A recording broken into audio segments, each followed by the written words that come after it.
அன்பார்ந்த இறைமக்களே, கிறிஸ்துவின் மறுப ஜெபக்குழுவின் வாயிலாக இன்று உங்களை சந்திப்பது நான் பெரும் மகிழ்ச்சி அடைகிறேன். மக்களை, சந்தோஷமாக இருக்கீங்களா? நிறைவாக இருக்கீங்களா? மகிழ்ச்சியாக இருக்கீங்களா? மன அமைதியாக இருக்கீங்களா? மக்களே, இறைவன் தந்த மகிழ்ச்சி நமக்கு எப்போதும் நிறைவாக இருக்கும். அந்த வார்த்தை, நிறைவு என்ற வார்த்தை இருந்தாலே எல்லாமே நமக்கு நன்மையாக நடக்கும். இன்று அவர் நமக்கு என்ன இறைவார்த்தை தருகிறார் பார்ப்போமா? இறைவாக்கினர் எசையா எழுதிய நூல் அதிகாரம் 40, இறைவார்த்தை 1-4 முடிய. ஆறுதல் கூறுங்கள் என் மக்களுக்கு, கனிமொழி கூறுங்கள் என்கிறார் உங்கள் கடவுள். எருசலேமை இன்மையாக பேசி உரத்த குரலில் அவளுக்கு சொல்லுங்கள். அவள் போராட்டம் நின்றுவிட்டது, அவள் குற்றம் மன்னிக்கப்பட்டது, அவள் தன் பாவங்கள் அனைத்திற்காகவும் ஆண்டவர் கையில் 2 மடங்கு தண்டனை பெற்றுவிட்டாள். குரலில் ஒன்று முழங்குகின்றது, பாலை நிலத்தில் ஆண்டவருக்காக வழியை ஆயத்தமாக்குங்கள், பால் நிலத்தில் நம் கடவுளுக்கு நெடுஞ்சாலை ஒன்றை சீராக்குங்கள்.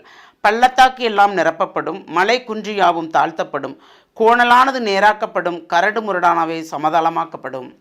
Praise the Lord.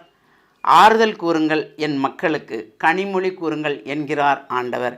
இதுகால் வரைக்கும் நீர் பட்ட துன்பங்களும் துயரங்களுக்கும் வேதனைக்கும் பாடுக்கும் நோவுக்கும் நொடிக்கும் அனைத்துக்கும் அவர் ஆறுதல் தருகிறார்.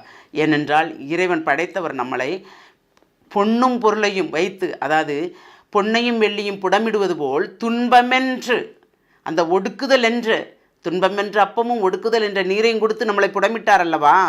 அதில் நாம் தேர்ச்சி பெற்றோம் என்றதனால் இப்பொழுது என்ன சொல்கிறார்? அவள் போராட்டம் நின்று விட்டது, அவள் குற்றங்கள் மன்னிக்கப்பட்டது, அவள் தன் பாவங்கள் அனைத்திற்காகவும் ஆண்டோர் கையில் 2 மடங்கு தண்டனை பெற்று விட்டாள். இனி அவளுக்கு துயரம் இல்லை, வேதனை இல்லை, பாடு இல்லை என்று அவர் சொல்லுகிறார். அப்போது அவரோடு நாம் இணைந்து நடக்கும்போது, அவர் பாதையை நடக்கும்போது, அவருடைய பாதையை நாம் ஆயத்தமாக்கும் போது எல்லாமே நிறைவாக நமக்கு நடக்கிறது. நடக்கா இல்லையா? நடக்குது. அவருடைய பாதையை ஆயத்தமாக்குங்கள். அப்படி பாதையை ஆயத்தமாக்கும் போது பள்ளத்தாக்குகள்லாம் நிரப்பப்படுது, குன்றலெல்லாம் சமதளமாக்கப்படுது, கோணலாவை அனைத்தும் நேராக்கப்படுது இல்லையா? அப்போ ஆண்டவருக்கு நாம் செய்கின்ற ஒவ்வொரு காரியங்களும் வீண் அல்ல. அதை மனதில் கொள்ளுங்கள்.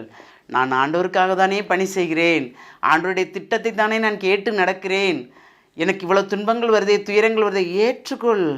துன்பம் இல்லாத ஒரு வாழ்க்கை இல்லை, துயரமில்லாத ஒரு வாழ்க்கை இல்லை நமக்கு என்று அதை ஏற்றுக்கொள்ளும்போது எல்லாமே நிறைவாக இருக்கும். அந்த போராட்டங்களும் நமக்குரிய பாவத்திற்குரிய தண்டனைகள் நாம் விடுதலை பெறும்போது ஒரு நிறைவான ஆசிரை தருகிறார் அவர்.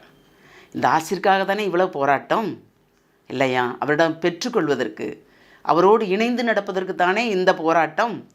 அதிலிருந்து நாம் வெற்றி பெறும்போது எல்லாமே நமக்கு கிடைக்கிறது. அப்போ இந்த கிடைக்கிறதுக்கு, ஒரு பெரிய கிஃப்ட்டு கிடைக்கிறதுக்கு இத்துன்பங்களை அனுபவித்தால்தான் என்ன இல்லையா? அதுதானே நம்மளை பக்குவப்படுத்துகிறது, பலப்படுத்துகிறது, எல்லா வகையிலையும் நம்மளை தேற்றுகிறது. நாம் கடந்த காலங்களை நினைக்கும் போது இப்பொழுது நாம் இருக்கின்ற காலம் நிறைவான காலம் என்று நம்மளை என்ன சொல்கிறது அல்லவா? அப்போது எது நடந்தாலும் நன்றி என்று சொல்லும்போது ஒரு நிறைவான ஆசிர் நமக்கு கிடைக்கிறது. அந்த ஆசிரை கேட்போமா? எல்லாம் வல்ல இறைவா, உண்மையன்று ஒன்றுமில்லை, அணுகூட அசையாது என்று நாங்கள் விசுவாசிக்கிறோம். அந்த விசுவாசத்தின் பேரில் எங்களை முழுமையாக உம்முடைய கருத்துக்கள் ஒப்புக் கொடுக்கிறோம். உம்முடைய திட்டம் எங்களில் நிறைவேறட்டும் ஆண்டவரே. உம்முடைய தேவ சித்தத்தால் நாங்கள் எது செய்ய வேண்டும் என்பதை நீர் எங்களுக்கு உணர்த்தி அனைத்தையும் நாங்கள் திறம்பட செய்ய எங்களை ஆசீர்வதியும் ஆண்டவரே.